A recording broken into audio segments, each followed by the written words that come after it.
क्या आपका भी लोन रिजेक्ट हो गया है? तो कॉन्ग्रेचुलेशन, क्योंकि आप 6.5 करोड़ भारतीयों के एलीट ग्रुप में हैं जिनका 2024 में लोन रिजेक्ट कर दिया गया। और इससे भी मजे की बात यह है, सिविल ट्रांस यूनियन 2024 की रिपोर्ट के अनुसार 78% भारतीयों को तो एक्चुअल रीजन भी नहीं बताया गया। उन्हें सिर्फ इंटरनल पॉलिसी या डॉक्यूमेंट इनकम्प्लीट कहकर लोन को रिजेक्ट कर दिया गया। आज मैं अपने 10 साल के बैंकिंग करियर से आपको वो 3 बड़े कारण बता देना चाहता हूं जिसके कारण आपका लोन रिजेक्ट हुआ है। ट्रांस यूनियन सिविल की 2024 की रिपोर्ट की मानी जाए तो 38% loan high income to debt ratio की वजह से रिजेक्ट हुए।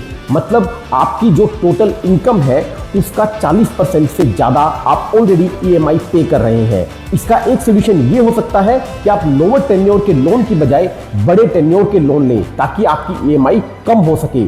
फॉर एग्जाम्पल, आप पर्सनल लोन की बजाय होम लोन अवेल करें।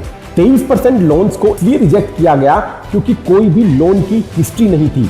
मतलब आपने सीधा ही कोई बड़े अमाउंट का लोन अप्लाई कर दिया बिना किसी एक्सपीरियंस के।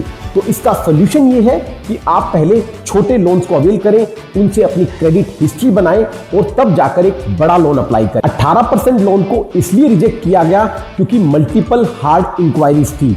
मतलब आपने पिछले 6 महीने में 4 बार इंक्वायरी की है लोन को लेकर।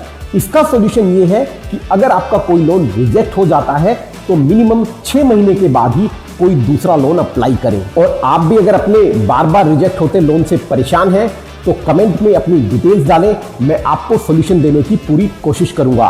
और हाँ, जाते जाते एथिकल बैंकर को जरूर फॉलो कर लें क्योंकि मैं लेकर आने वाला हूं नॉलेज सीरीज जिसमें मैंने अपने 10 साल का बैंकिंग करियर का पूरा एक्सपीरियंस डाला है।